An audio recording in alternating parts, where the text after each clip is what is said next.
Chills and thrills, Bumblebee, that's what I'm trying to inspire. And as someone who loves horror, I hope you can match that energy through this video about the top 10 cursed objects science can't explain. But if science can explain it, shh, keep that to yourself. Trying to have fun here. Alright, let's go. Let's start with, like usual, something a little more likely to be familiar in order to warm us all up and get the juices flowing. First up is angry oak. Quite literally, angry oak. Have you ever had a favorite chair in your home, also made out of solid, uncomfortable material that nobody other than you has ever had an emotional attachment to? Consider cursing it after you die so that no one else can ever sit at their dining table on a random Tuesday again without dying too. Pretty much what Thomas Busby did in 1702, right before he was put to death. Why was he put to death? I'm glad you asked. For strangling his father-in-law to death for, who guessed it, sitting in the chair. Granted, his last meal before death, Busby required going to his favorite table at his favorite pub once more. Upon finishing his meal, he stood and said, "May the sudden death come to anyone who dare sits in my chair." Then he promptly left and died. And since he's left, 63 people have sat on the chair and met untimely death, sometimes mere hours after plopping their keister on Busby's beloved chair. In 1972, the Thirsk Museum actually had to suspend it from the ceiling to prevent people from taking their lives by going near it. Later, the owner of the pub, tired of losing all his patronage, was the person who donated it to them in the first place. Not all curses are that of evil revenge or anger. Some are just pure white grief. In 1849, the youngest daughter of the wealthy Elias Baker, a true patriarch and Iron Man of steel shares along the county, Anna fell in love with one of his more blue-collared employees while visiting her father. She and this man's romance was long-winded and hidden incredibly well, all until the day Anna decided it was time to tell her dad she's in love and bought a dress. But her class-obsessed father, Elias, forbade the marriage, locked her in a room, and then reassigned Anna's beloved from their hometown to another steel mill somewhere else.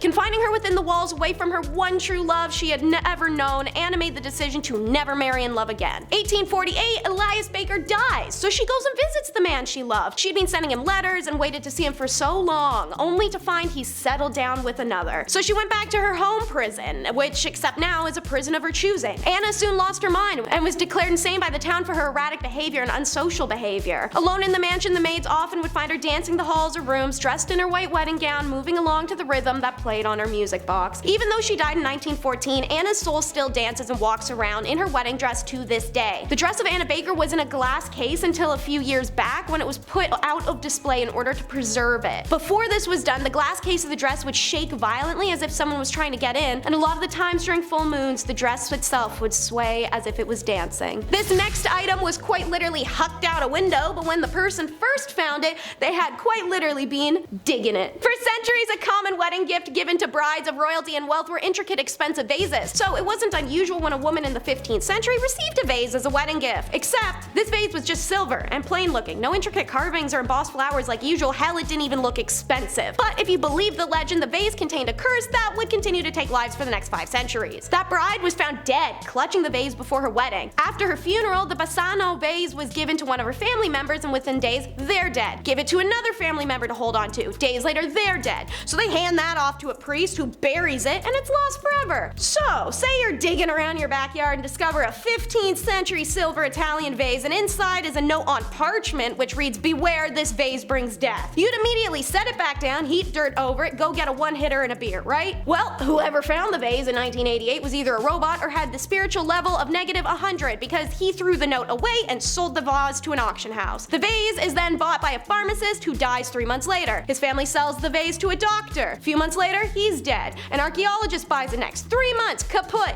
dead. His family's reaction? His brother took it and whipped it out a window and hit a police officer on the head. I'm not kidding. The officer goes to the house and brings them a ticket in one hand and a vase in the other, and I'm sure you can guess which hand they chose. Left with the vase, he learns very quickly his curse. The officer attempts to donate it to various museums, who have all heard the curse and refuse it. Fun fact, museums will turn down cursed items. They don't want that crap near their collections. With no other choice and fearing for his life, the officer places the vase in a lead box and buries it in the sacred ground of a cemetery. Hopefully the next idiot that digs it up takes the effing note seriously. Next is Let 'Em Me Out. This story begins in Australia's small town Wagga Wagga in 1970s. Young Kerry Walton and his brother, bored and wandering, decide to bust into an abandoned house that's always been rumored to be haunted. I can't blame them. I think it's a pretty fun pastime. Mucking around, Kerry notices what appears to be a body underneath the floorboards. With no self-preservation in mind, Kerry looks between the floorboards and sees this, staring and grinning back up at him. While most people would be their pants, Carrie felt compelled to rescue the doll from beneath that house. Literally, he crawls under the decaying foundation of an abandoned house to retrieve this thing. They toss it in a bag and they hit the road back to Brisbane, casually joking the entire time about how the doll is literally moving around in the plastic bag in the back seat, so they should name it Let Me Out. Because when you see an inanimate object moving on its own, trying to fight its way out of a bag to eat your soul, that's what you're gonna do. Name it like you just picked up a kitten on the roadside. Experts were able to date the doll around 200 years old by analyzing some nails under the doll's feet, and a psychic was able to unravel the story, which goes as follows. A Romanian man handcrafted the doll for his son Leta, who unfortunately drowned while playing with the doll, and his spirit got trapped inside. The man then decided to give the doll to the son of one of his workers. The child then claimed the doll talked to him, while other successive owners reported that holding the doll or being around it causes a feeling of immense grief and makes them cry without reason. Up next is the lost treasures of the Lydians, which are worth their weight in curses. When a collection of stunning Lydian artifacts were discovered inside of a princess's tomb in the Usak province of Turkey in 1966,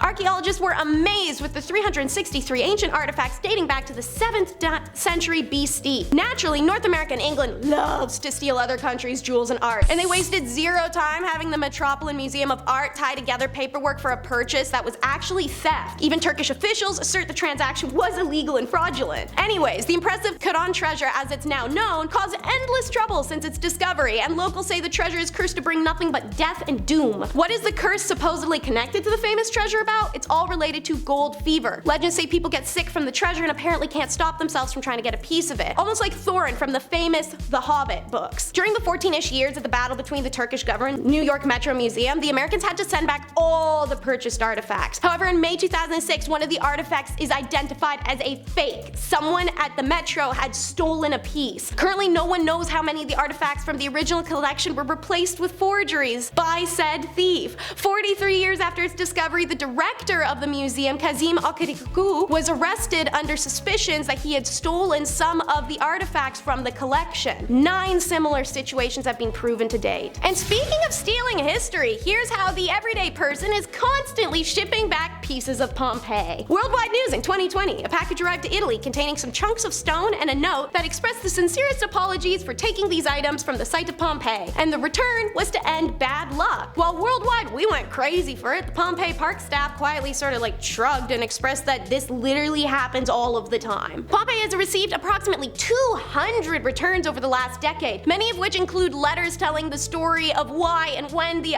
items such as white mosaic tiles, ceramic pieces, rocks, pebbles, and fragments of architecture were taken. Most state the reason for the return is horrible luck, broken bones, cancer, sudden family and friends death. What I personally love is how they posted pictures of some of the notes with the stuff that was sent back. This letter you see on screen was sent to the park in Spanish, and it read, "These are small pieces taken from the columns of Pompeii. Since we took them in 1982, we have had bad luck. We don't know if this is superstition or coincidence. Anyway, we wish they returned to their destiny, the ruins of Pompeii, because as I said before, we have had very bad experiences. We just took them to have a memory of the city and to keep a small piece of the column. I am sorry, we did not do it with bad intentions, just to keep memory, thanks." While returning items that never should have been taken in the first place seems like good news, the lack of context as to where the pieces belong means that their strength as historical objects is lost forever. Tourists are urged not to interfere with historical sites of importance, no matter if it's Pompeii, places in Hawaii, Rome, or wherever. Next up is how a family quite literally bunked with the devil. In 1986, Deborah and Alan Tallman moved their young children into a house on Lavery Street in Horicon, Wisconsin. White picket fence ready, this happy couple enjoys their first year in the home. In 1987, they bought a secondhand set of bunk beds for their kids for $100. Great price, I respect that. But in 1988, they were packed up and out of that house, and the bunk beds were buried in a landfill where they hoped no one would ever set eyes on them again. I guess when Deb and Al brought the bunk beds in the house, they didn't realize they also brought a bunk mate. Shortly after setting them up, the terror began. The family began seeing strange shapes in their home, hearing voices that didn't belong to any of the family members, fighting the clock radios that kept changing channels, and furniture moved when no one was looking. About half a year after they bought the bunk beds, the Tallmans had had enough. They got rid of the beds, and Deborah Tallman said at the time, the beds were buried Saturday in a landfill where no one will ever build. They took them out there and plowed them underneath, and they promptly put our house up for sale after. Although no residents of the house after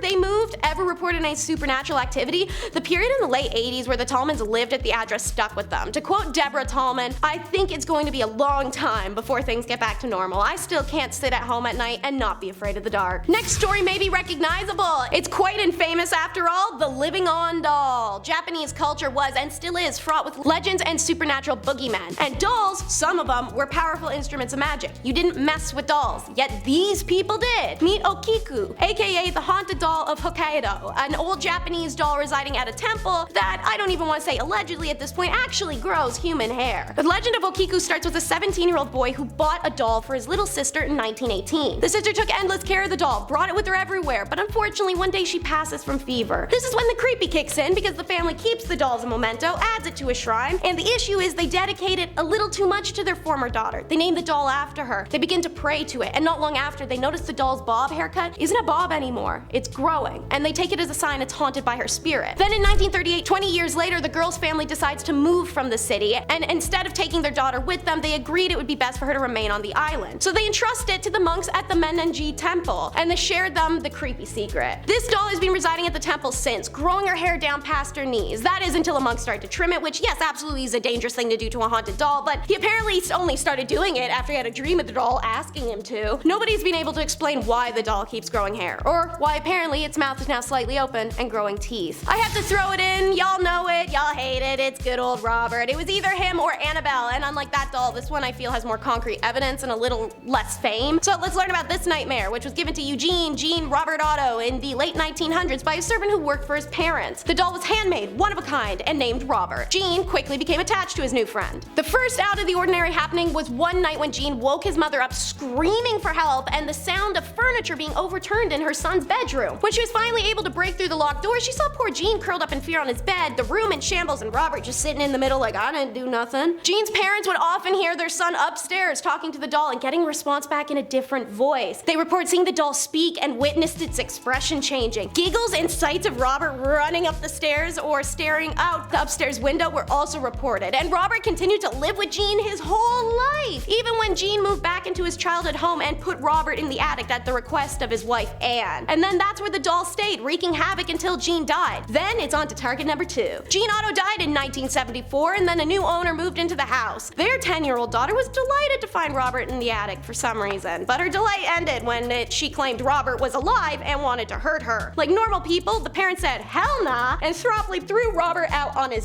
Today, he lives in East Martello Fort, where visitors from all over the world come to see him, and staff members are terrified and say they even see his hand up against the glass. And to top it off is the story of the Black Mirror. After attending a Columbus area psychic fair and purchasing a scrying mirror, the previous owner reported seeing nothing but terrible visions when gazing into it, becoming withdrawn, paranoid, and vacant. So she did the right thing, gave it to her daughter to dispose of, and now it's in the hands of the Traveling Museum of Paranormal and Occult. On the morning of June 20th, 2020, it had its first gallery display. After recounting the history of the item, the IMPO staff said if you'd like to hold it, use it, or experiment it, test it, go ahead, but it's at your own risk. One woman wasted no time, reached down, grabbed the mirror, and immediately turned sickly. When asked what she saw, she said, I saw my own decomposing corpse looking back at me. I need to go say a prayer. Excuse me. For many, the scariest thing they saw was their own reflection, but for the rest, strange visions, warping faces, and a general sense of dread. Later in the evening, one woman decided to press her palm on the surface of the black glass and wound up spending 2 hours trying to polish it off from the inside. She also claimed to see her own corpse in the reflection, along with other visions she refused to repeat. At the next event, experiences escalated more. Nearly half a dozen gazers reported the feeling of electricity coursing through the mirror and rubbing their arms afterwards. Some complained of headaches. One woman vividly described feeling and tasting her mouth fill with blood. To quote IMPO staff, you see, it seems the dark mirror is a bad influence. Not just one on people who dare to gaze into it, but on the objects it's displayed with. Suddenly, for the first time, many of the objects that were presented to us as haunted are starting to